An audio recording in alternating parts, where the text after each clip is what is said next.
Good evening and welcome to Portugal. So you can see here a real classic, the rosé. And today I have two extremely exciting steak wines, two red wines from Portugal, but I'm actually going to have a vegetarian funghetti pasta. So I think they're going to be absolutely splendid. And first up, I'd like to introduce to you Aluardo 2020 Alicante Bouschet. When I told my friends and colleagues I would be the first in Portugal to make a pure Alicante Bouschet, the general consensus was that I was Aluardo, moonstruck or crazy. Now, this grape produces some of the most deeply coloured wine and prized for that very quality in some of Portugal's top reds. So normally it's a blend, but you know, every grape has its day, and so here we are. Let's see how this one performs in the glass as a single varietal. Now, you probably know by now, one of my top tricks is to seek out single varietals which perform as well as big blends. I think this is really exciting because the winemaker has to use the best top quality fruit, and they have to be a real master of their craft in order to produce, you know, something that's not just drinkable. I don't want a drinkable wine. I can probably find a drinkable water. I want a wine, let's find the label here. I want a wine which is adorable and memorable, and something I can have in when people come. I can think, well, now I'm going to really wow you.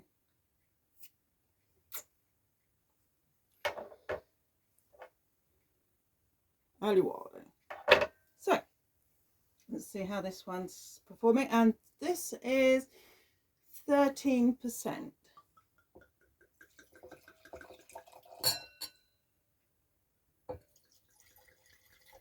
So it's 2020, it's 3 years in the bottle, and it's already looking incredibly lush and really lovely sort of port wine, ruby port looks with black cherry and damson. That's just to look at. I can't see my hand through the glass at all. On the nose, huge, big, dark forest fruits, aromas.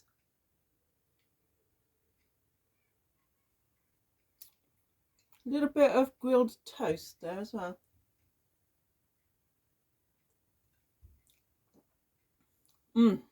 Absolutely superb. Massively fruit driven wine, probably the most fruit driven that I know of. So, you know, we've really got a lot of bramble, dark cherry and plum here. I did say a steak wine, so I think there is plenty of subtle pepper spice, right? But the spice and the leather notes are, you know, very much in the background in this particular one. This is just going to wow you on total fruit.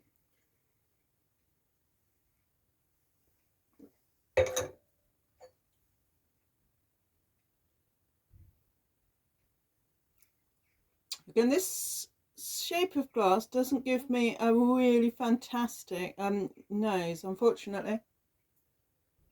So if you're trying a red wine, this shape of glass is way best for the nose, but quite often, you know, there's a depth in the balance of this glass. Wow. Yeah, and huge length on this one.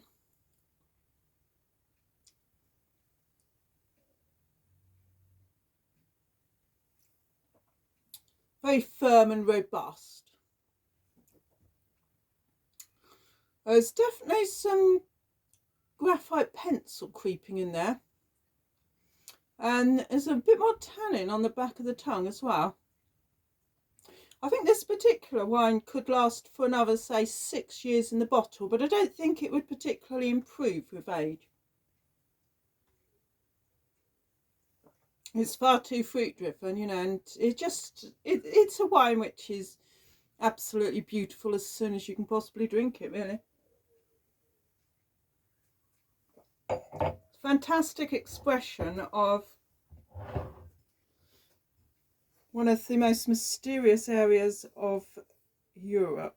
So here we have the Duoro, Camino de Costa or Aventureiro Tinto 2019. It's 14%, and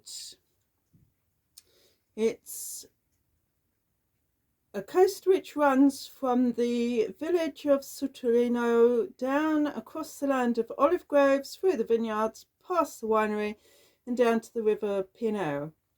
And this wine is part of that path and of my journey from Pires the winemaker, and it's very, very precise. It's 43% Touriga Nacional, 27% Tinta Barroca, 21% Touriga Franc, 6% Tinta Roriz, and 3% Sauterre, with 14% new oak. It's a plush, rich, complex red that will lead you on an adventure in the beautiful landscape of the Douro Valley. Well, let's just get cracking. Now, this bottle is particularly exciting. The last one, by the way, was a Laithwaites wine, which I buy several of every year. This wine was given to me free. It was one of my free bottles received from Naked Wines last year, and it's retailing at over £20. So when they give you a free bottle, Naked Wines, you know, they don't stint, and I really appreciate that, because it makes you feel like your custom is valued and all the rest of it. So how's this one performing? Now, this is a wine which probably, I'm just guessing, but probably could do with a lot more time in the bottle. But the trouble is, you know, you do have to taste one to see what kind of length the wine is going to cellar for. Whoa, really smoky barbecue.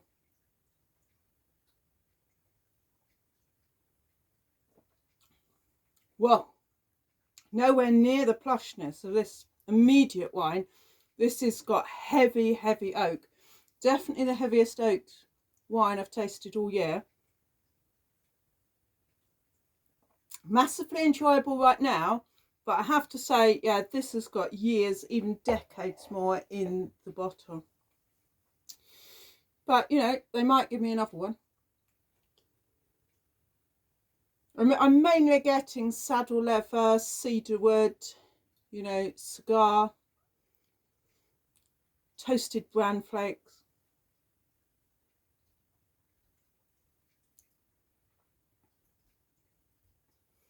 Much, much more mellow and rounded, oddly enough, from this universal glass. So, you know, always taste wine in 2 different shaped glasses. You just can't get any idea of what the wine's going to perform like until you've given it, you know, some kind of space, really. People are pretty much the same, I think. Or the old saying, you know, don't judge a sausage by its overcoat. But personally, I don't judge sausages at all. I avoid them.